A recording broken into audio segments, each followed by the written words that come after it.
Hi, I thought it would be fun today to host the Victim Olympics.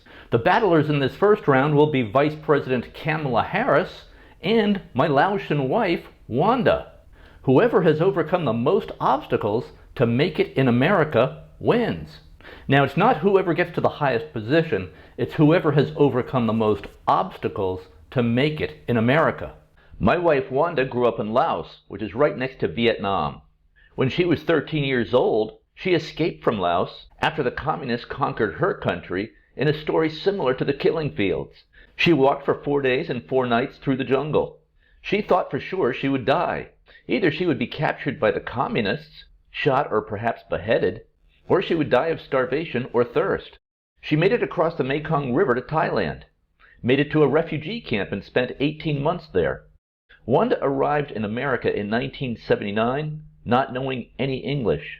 It wasn't easy, but Wanda was able to build a nice life for herself here in America. Wanda loves America. She doesn't understand why so many Americans complain about America. Many Americans have no idea how lucky they are to be born in America, says Wanda.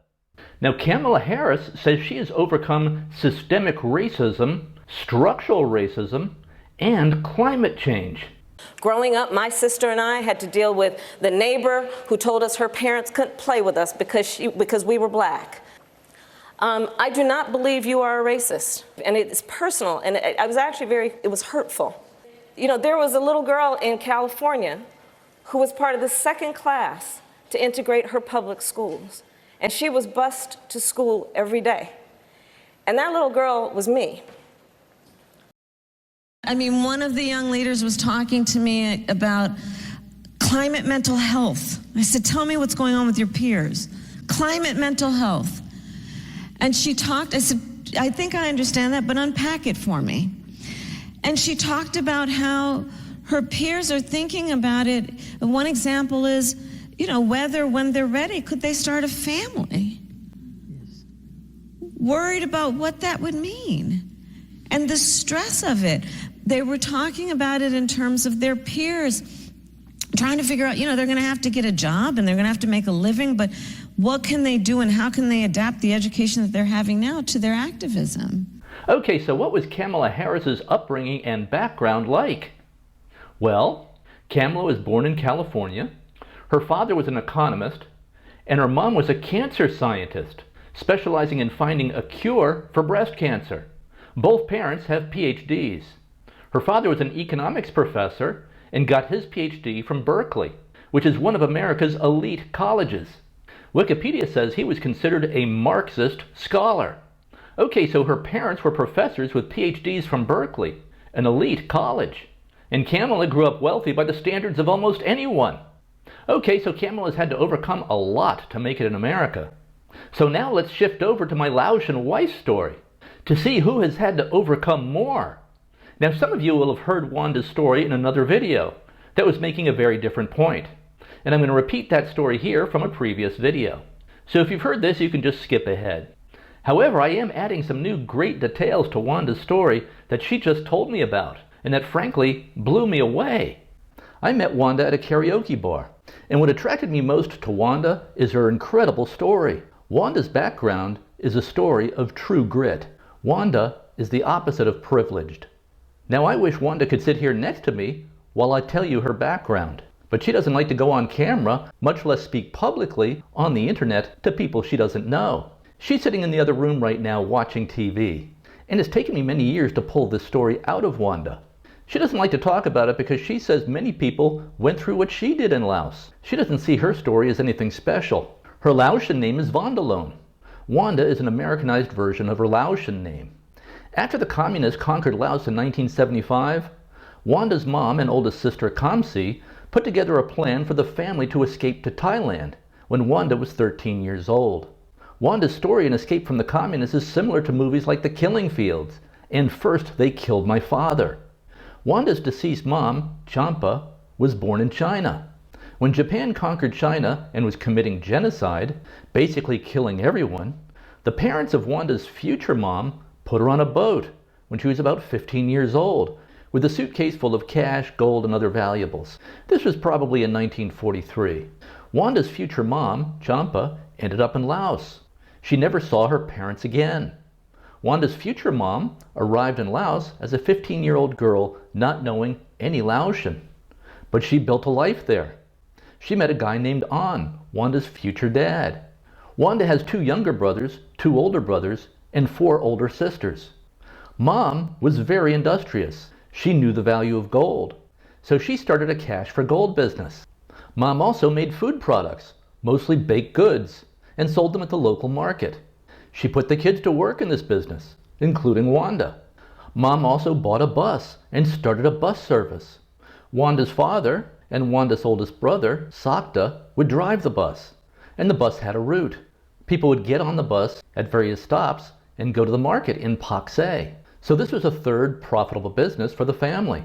The driving entrepreneurial force in the family was Wanda's mom. She made enough money with her baked goods, cash for gold business, and shuttle bus business that Wanda's family was able to buy 2 houses, paid for the houses with cash.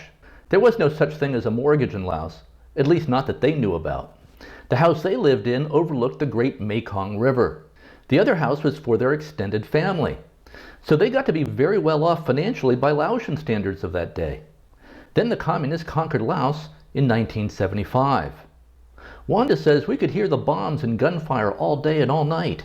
And I, as a teenager, remember following the news about the expansion of the Vietnam War into Laos. As a result of US bombing of the Ho Chi Minh Trail in Vietnam, the Ho Chi Minh Trail was rerouted through Laos. The Ho Chi Minh Trail was the route through the jungle that the North Vietnamese communists were taking to attack South Vietnam. So now the Vietnam War was coming through where Wanda and her family were living. Wanda says that one day life was great, and then suddenly the war was in her backyard. There was carpet bombing from US bombers, and the communists were coming in. Wanda says her family dug underground shelters for when the bombs started dropping. Then they would come out when the bombs stopped. Wanda and her family did not even really understand what was happening or why these bombs were falling. Wanda's family were just rural people. This just became normal life for us, Wanda says. The bombs would start falling, we would go underground, then we would come out when the bombs stopped to resume life as usual. But when the communists conquered our country, they rounded up many people and put them into labor camps, including Wanda's brother-in-law, Kikyo. He was married to Wanda's older sister. Life expectancy in a Laotian communist labor camp was less than 2 years. When the communists came in, they imposed martial law. Everyone had to be off the streets at night and in their homes. Lights had to be off by 11 p.m. Propaganda would blare all day and evening from the loudspeakers that the communists had set up on the streets. The communists rounded up anyone who'd served in the military under French rule, or who was thought to be an agent of France, the United States, or who was thought to have been infected with Western ideas. This included teachers. It also included Wanda's brother-in-law, Kikyo, who had served as an officer in the pre-communist Laotian army. One night, the communist military police knocked on the door of their home. They said Kikyo had to come with them to a meeting. When the communist military arrive at your home late at night to tell you you have to come to a meeting, you know it's probably over for you. The best thing that might happen is you would end up in a labor camp. But it's just as likely that they would shoot you and dump your body in a mass grave. Wanda's oldest sister, Kamsi, was a Catholic nun. She's 12 years older than Wanda. And here she is with us in Florida a few weeks ago. She lives in Paris now, and she was here to visit us a few weeks ago. About half of Wanda's family is Catholic, the other half is Buddhist. Kamsi was in Thailand doing work for the Catholic Church at a refugee camp when the communists consolidated their grip over Laos. So Kamsi was not able to get back into Laos. However, Kamsi was able to connect with some human smugglers who knew how to get people out of Laos to Thailand. That was their business, smuggling people out of Laos for money. You might say they were gangsters. You might also say they were just trying to survive like everyone else. These smugglers were kids, in their late teens and early 20s. And Kamsi had some gold. Remember, Mom had built a nice cash for gold business. So Kamsi agreed to pay an amount for each member of the family who the smugglers could get out and bring to the refugee camp. The smugglers always wanted more money. Once Kamsi agreed on a price, they always came back with a new price. The price was always changing, always going up, because they saw that Kamsi had some gold. She would pay half in advance and half when the family member was delivered to the refugee camp. And Wanda's job in this project at the age of 13 was to help with the transportation of the family on the Laotian side of the Mekong River. The family had a big motorcycle. Wanda was a very good motorcycle rider. The motorcycle was too big for Wanda. It belonged to her older brother, Sakta, who was in his early 20s at the time. But Wanda rode it a lot. She loved the motorcycle. So here's how the escape plan worked. Two of the smugglers showed up at Wanda's house in Laos. They brought with them a letter and a photo of Kamsi as proof of who they were. They then outlined the plan and instructions for Wanda's mom. The smugglers could take 2 family members at a time who would need to show up at a specified location about 40 miles away, out in the middle of nowhere, at the edge of the jungle on a certain day at a specified time. The smugglers would meet them there and take them across the Mekong River to Thailand. That's all they said to Mom. The smugglers then disappeared. At the designated time and day, Wanda would transport 2 of her siblings on the motorcycle to the drop-off point near the edge of the jungle. This was an 80-mile round trip. On the trip involving Wanda's oldest brother, Sakta, he would drive the motorcycle, and Wanda would ride along with the youngest brother, Kamsuk, between them. Kamsuk was 8 years old. Wanda would wrap her arms around Kamsuk and Sakta so that Kamsuk would not fall off the motorcycle. At the drop-off point, Sakta would take Kamsuk to meet the smugglers. They would disappear into the jungle. Wanda would then ride 40 miles back home by herself. Her job was to come back with the motorcycle, then conduct the next trip, whenever that would occur. On this trip, Wanda was riding the motorcycle back to her house from the drop-off point, but she got stuck at a traffic light on an uphill section leading into the Paksay Bridge. Her motorcycle tipped over while at a standstill because it was very heavy. It was a big bike. Wanda could not get it back up. A communist soldier spotted her and walked over. I was so worried, Wanda says. But she had her papers. You were always required to carry papers, and you were not permitted to leave your town without permission. If she was caught trying to smuggle people out of Laos, she would be taken to a labor camp or maybe even shot along with her entire family. But the soldier did not ask for her papers. He just helped her get the motorcycle back upright for Wanda so she could get back on. And that was it. Off she went, back to the house. Weeks would pass between trips. The 2 smugglers would show up at Wanda's house without warning and would say they are ready for 2 more family members. Wanda's father did not want to leave Laos. Wanda only has 1 photo of him. Wanda does not know why her dad did not want to leave Laos with the family. Wanda would only see her dad 1 more time in her life. Hey honey, how old was your dad when he died? 62. Her dad died at age 62 from cancer. He was a heavy smoker. Wanda's mom was the driving force in the family, the one getting things done, making things happen. She ran everything, told everyone what to do, when and how. She was tough on the kids. She ran the family almost like the military. And Mom was very focused on getting the family out of Laos. She remembered what happened when Japan invaded China when she was a girl. The Japanese were killing everyone. The communists looked almost the same to her. Finally, it was Wanda and her mom's turn to make the trip to Thailand. They were the last 2 family members left. The father had disappeared. Wanda doesn't know where. Perhaps to blend in with the extended family and avoid the communists that way. Wanda's mom sewed gold into the fibers of Wanda's clothing. She did this for all the children. This way they would have some money if they needed it. One day the smugglers showed up at the house for Wanda and her mom. This time it was not 2 guys as it had been in the past. It was 5. And Wanda says this was very scary for her and her mom. But she and her mom decided to go with them. What choice did they have if they wanted to get out of Laos? Plus Wanda's oldest sister Kamsi had already paid them so much money. So Wanda and her mom went with the smugglers. They rode in a wagon 40 miles to the edge of the jungle. They left the motorcycle behind. Then they launched off through the jungle with the smugglers. And there were maybe 12 or 15 other refugees there, hiding in the jungle, waiting for the smugglers to arrive so they could begin their journey. Other smugglers, really gangsters, were also there with the refugees, watching their cargo. Wanda doesn't remember how many there were. She just says it was a big crowd of refugees and gangsters who had guns. Wanda, her mom, the smugglers, and the other refugees walked for 4 days and 3 nights through the Laotian jungle. Wanda said they had almost no water or food. She says she thought she was going to die out there. Plus, if they ever got caught by the communists, they would all be shot. No question about that. Wanda says I was so hungry and thirsty, I had ticks all over my body, including one in my eye. I mean, one of the young leaders was talking to me about climate mental health. I said, tell me what's going on with your peers. Climate mental health. After 4 days of walking, they finally reached the canoes, which were hidden along the banks of the Mekong River. They all went across the Mekong River in the canoes in the cover of darkness. And when they got to the other side, to Thailand, the smugglers separated Wanda and her mom from the rest of the group. They did not explain why. They just said, come with us. The smugglers took Wanda and her mom to a shack many miles into the jungle. They locked them inside and said they would be back. So Wanda and mom slept there for the night. They were alone, locked in a shack in the Thai jungle.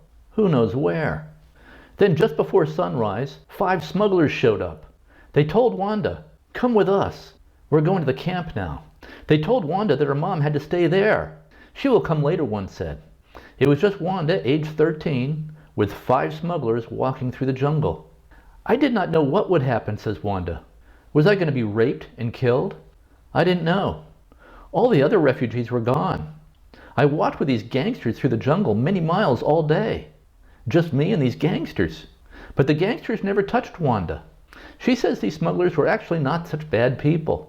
They were just trying to survive, like all of us. They were running a business.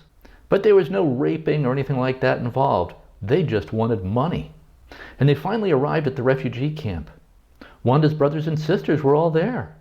When the smugglers met Kamsi with Wanda, the smugglers demanded more money from Kamsi, as always. Much more money than the price they had agreed to. The smugglers told Kamsi that they had Mom locked in a hut out in the jungle, a long way from here. You pay us more money, they said, so you can see your mom again. Mom was their hostage. The smugglers were demanding ransom. A lot of money. More money than Kamsi had. But then Mom walked into the camp soon after Wanda had gotten there. Mom had escaped from the shack and had followed them to the camp. Wanda says she started laughing at the smugglers, not so much to make fun of them. She was just thrilled to see her mom walk into the camp, close behind Wanda and the smugglers.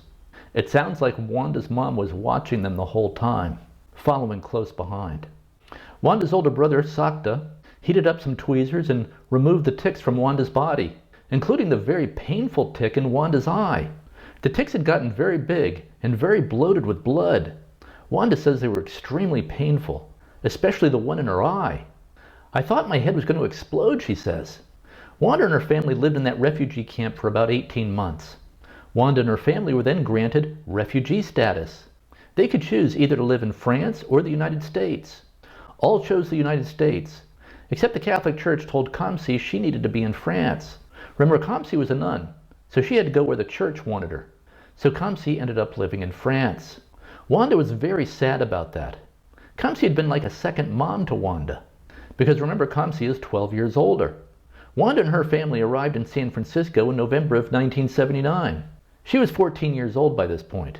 She was wearing sandals and a Laotian dress. Her possessions amounted to 1 pair of sandals and 2 dresses. I mean, one of the young leaders was talking to me about climate mental health. I said, tell me what's going on with your peers. Climate mental health. Wanda says arriving in America was like landing on another planet. It just looked so different than anything I had seen before, she says.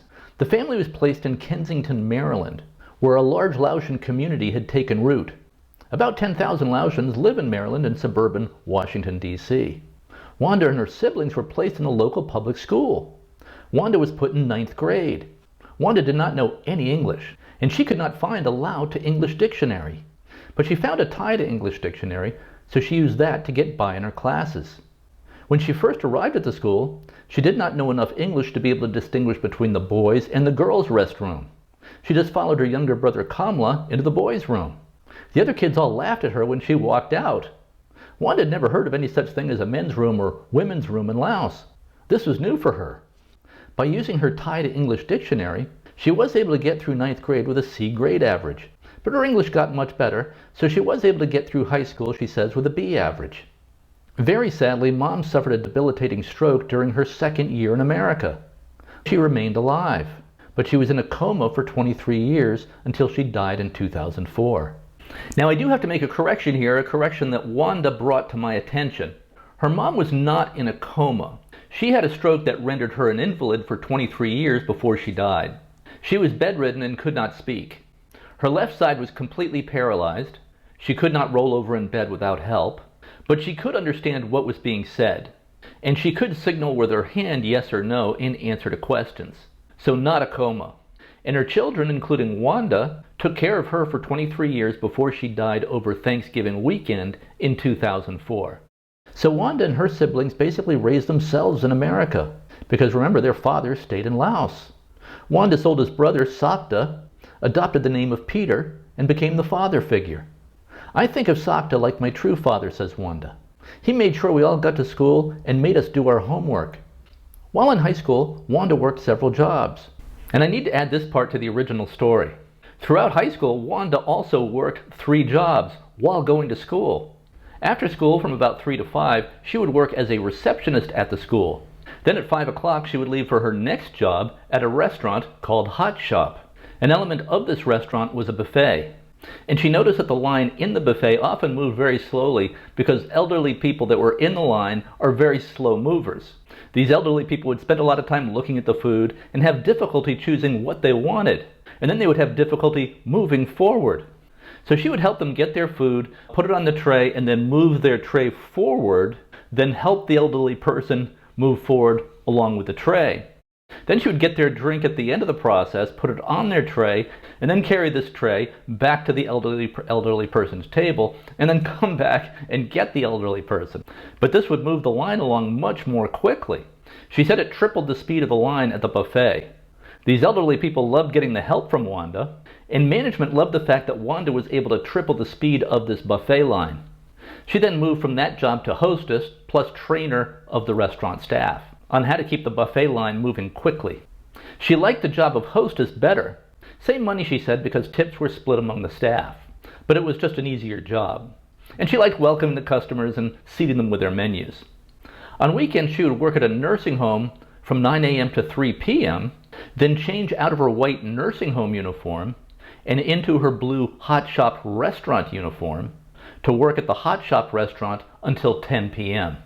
Work at the restaurant did not just include serving food and welcoming customers. It included vacuuming and cleaning up everything after the restaurant was closed for business. She would do her school homework during breaks, such as during lunch at the nursing home job. So Wanda was holding down 3 jobs while in high school, while also helping to take care of her bedridden mom. And all the kids took turns taking care of mom.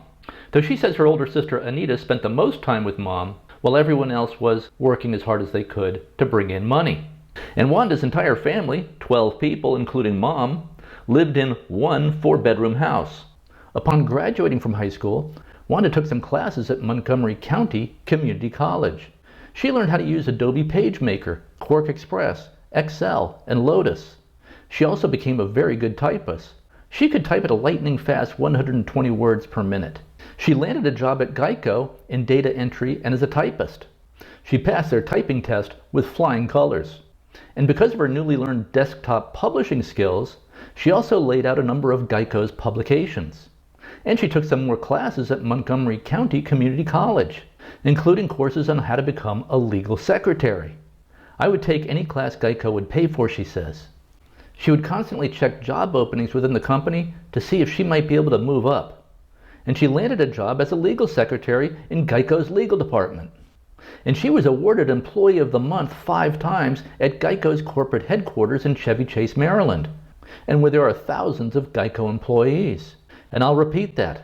Wanda was awarded Employee of the Month 5 times for the Geico Corporation. Let that sink in. And she kept winning Employee of the Month because she would never miss a day of work, and because she could do so many things. One night it snowed many feet, and no one showed up to work at the Geico headquarters except for Wanda. So she would answer the phones and perform any and all customer service duties that day. If she had a question, she would call her boss at home.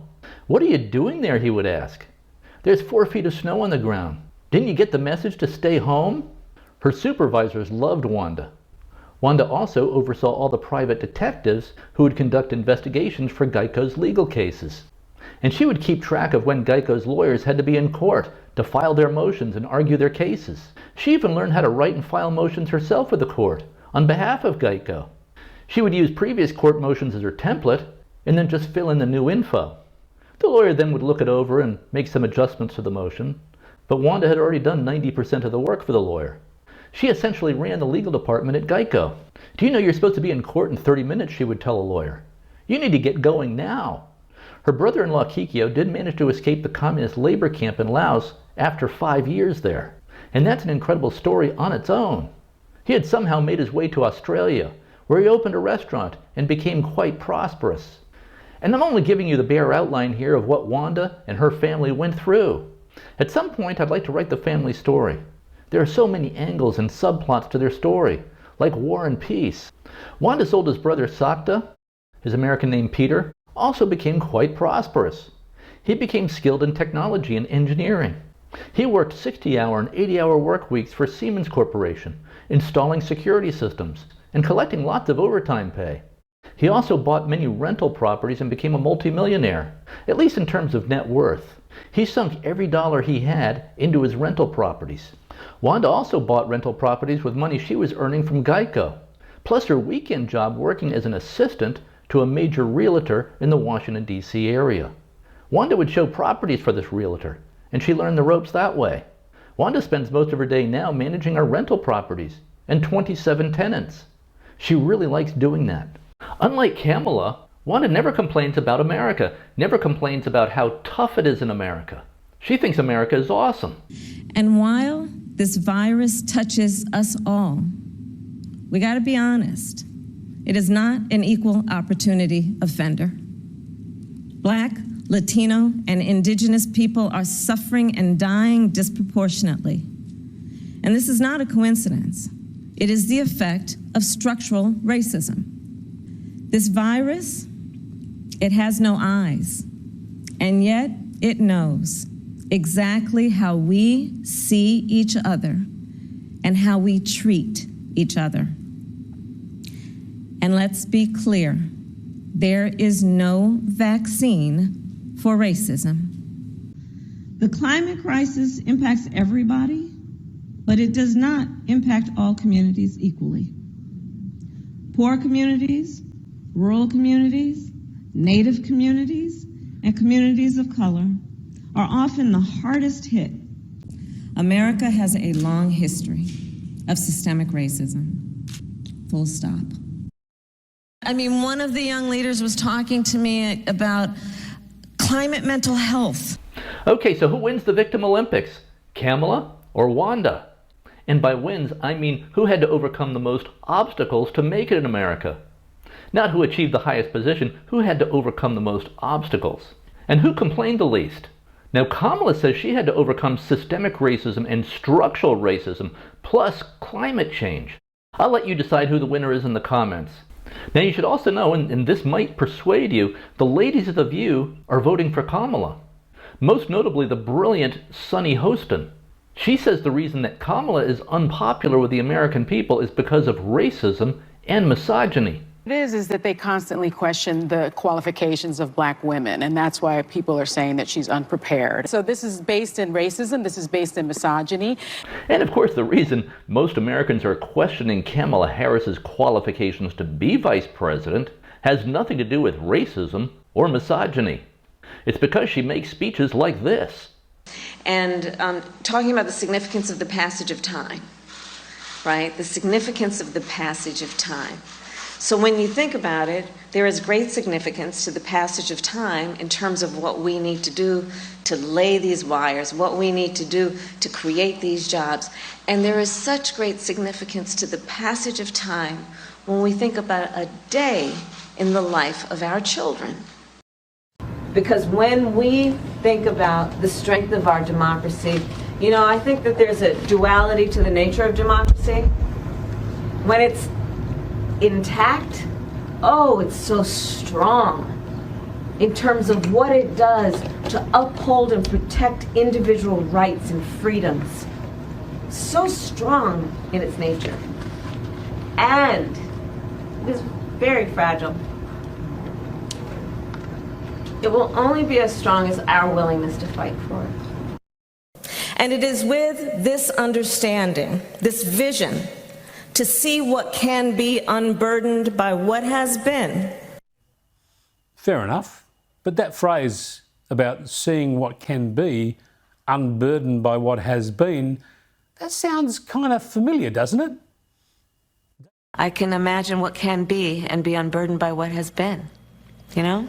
What can be unburdened by what has been. What can be unburdened by what has been. What can be unburdened by what has been. What can be unburdened by what has been. What we can see, what we believe can be unburdened by what has been. What can be unburdened by what has been. What can be unburdened by what has been. What can be unburdened by what has been. Who we can be unburdened by who we have been. What can be unburdened by what has been. Anybody listen to Kamala and her explanation on the Ukraine-Russia crisis on that radio station where she explained it like a kindergartner? In Europe, it exists next to another country called Russia. Russia is a bigger country. Russia is a powerful country. Russia decided to invade a smaller country called Ukraine. So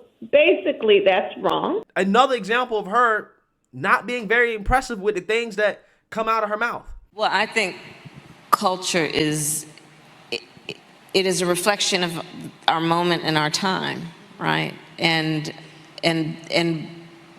present culture is the way we express how we're feeling about the moment.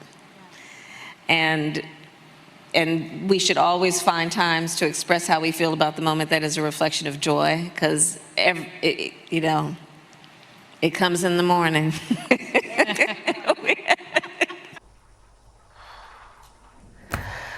Why is she like this, Douglas? Okay, so her parents were professors with PhDs from Berkeley, an elite college. And Kamala grew up wealthy by the standards of almost anyone. So Kamala doesn't appear to have overcome any kind of systemic racism.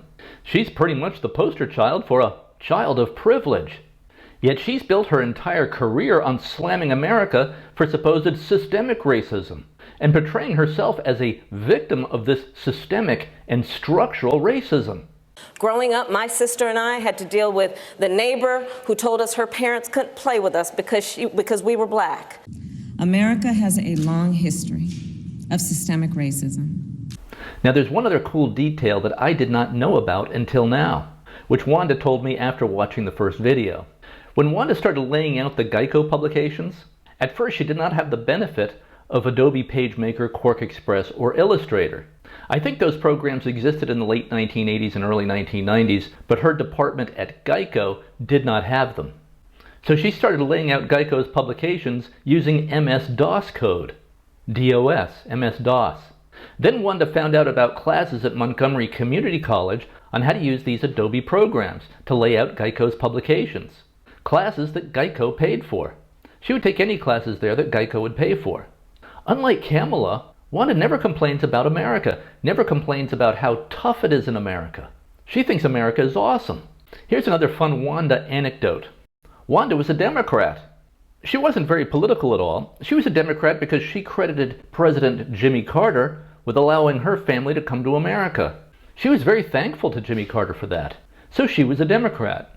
But she did not follow politics really at all. She was working all the time. But in 2008, Wanda and I were watching an Obama speech during the 2008 campaign. Before Obama was president, he was running for president. And while listening to Obama speak, Wanda turned to me and said, "He sounds exactly like the communists who took over Laos." The communists also promised free housing, free medical care, free education, free food, free everything for everyone. The voice over the loudspeakers that were put up on the streets sounded sort of nice, sounded pleasant, made all kinds of promises. But then at night the communist military would come to the homes and round people up, put them in labor camps, or shoot them and dump them in mass graves. Obama sounds just like the communists sound, Wanda said. We are 5 days away from fundamentally transforming the United States of America. This is what we wanted to escape. That's what Wanda said. I thought America stood for if you work hard, you can make money. I don't want Obama taking my money that I worked hard for and giving it to some lazy person. That's what Wanda said. So she became a Republican. Wanda says she can't believe how soft Americans are. Can't understand why Americans complain all the time about how tough they have it. She can't understand how it is that America became the richest, most powerful nation on earth. And I think it's mostly because we're still benefiting from winning World War II. And we were pretty rugged back then.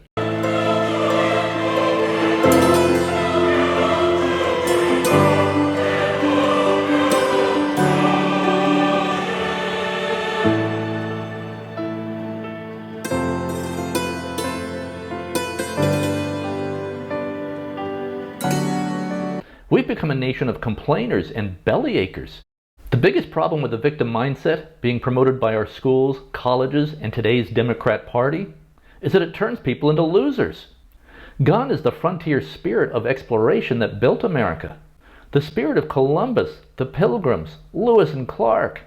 The schools are teaching the kids that they can't succeed in America, or that it's very difficult to succeed in America because of systemic racism and the so-called patriarchy. They are being taught that white males are the biggest problem they face. Realize the biggest terror threat in this country is white men, most of them radicalized to the right. And we have to start doing something about them. There is no... So what do we do about that? I would say our country should be more fearful of white men across our country, because they are actually causing most of the deaths within this country. How much motivation are you going to have if you think that the whole system is rigged against you and that you can't succeed? And people now who go nowhere in life, who achieve nothing, are told that's not their fault. They're taught that the problem is structural racism, that white males are the big problem. They are taught that the system is stacked against them. So there's no point even in trying. No point in working hard. No point in having goals and dreams. Might as well just spend all your time watching Netflix and playing video games. That's the message that the schools, the media, and today's Democrat Party are communicating to young people. For example, we learn here that the phrase good morning is racist. So let's talk about where the word good morning originated from.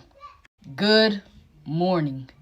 All right, so during slavery times, when the women used to mourn about their child being taken away and sold to a different slave master, or if one of the family members did something that resulted into them getting whipped or killed, most of these things used to happen in the evening time, when a child was sold off or somebody was getting whipped for something. The black women used to cry all night behind it. Not even just the women, the black people in general, all the black slaves, male or female. When something happened to a family member or a close friend or anything, they used to cry all night behind it. And when the slaves used to cry about what happened all night long, the white slave masters, the oppressors, will wake up in the morning time and they'll tell the slaves, did you have a good morning? Basically, did you have a good cry out? Did you do enough crying last night because of what happened to their family member a day prior? So the white oppressors came up with good morning as a mockery towards black people. Well, actually, the phrase good morning is Middle English. It stands for I wish you good morning, and dates back at least to 1450, more than 300 years before America even existed. But this girl will be getting high fives on MSNBC and CNN. She'll probably be running a diversity, equity, and inclusion department at a Fortune 500 company someday. This is why I tell parents, don't send your kids to college. This is the stuff they're learning. In fact, don't send your kids to school at all. Homeschool your kids instead. Just about every skill that you need to succeed can be learned online for free or almost free. Almost every skill that you need to succeed can be learned on YouTube. Unless you're trying to become a doctor, an engineer, or some kind of academic where a degree is needed, college is a colossal waste of time and money. Save the money and use that time to learn a marketable skill. Then once you learn a marketable skill, consider launching a business. I mean, what are you going to do with your gender studies degree? I asked Wanda what she thought of someone spending $350,000 to attend Harvard or some Ivy League school to get a gender studies degree, or a black studies degree, or some kind of victim studies degree. And she just looked at me and said, what? She has no clue what these subjects even are, or why anyone would want to waste many years of their life and hundreds of thousands of dollars studying this garbage. The opportunity cost and the financial cost of wasting 4 years in college and perhaps another 4 years in some kind of graduate school is enormous. Now, when I say don't go to college, I'm not talking about your local community college. Local community colleges can be awesome, offer all kinds of classes on marketable skills without the politics, classes on computer coding, building websites, accounting, how to use just about any software program. Community colleges offer more technical training than 4-year colleges. Programs like if you want to become a nurse, a medical technician, programs if you want to be an electrician, a plumber, a roofer, a car mechanic, fix computers, just about any work-related training that you can imagine. And community college is relatively cheap, about $400 a class. Beats $350,000 for a degree from Harvard. And did you hear about the hilarious scandal surrounding Harvard's affirmative action president, Claudine Gay? Now, she had no qualifications whatsoever to be president of Harvard. She had a very thin publication record. Then it turned out almost everything she had written and published was plagiarized. Harvard's board tried to defend her, but the media scrutiny was just too intense.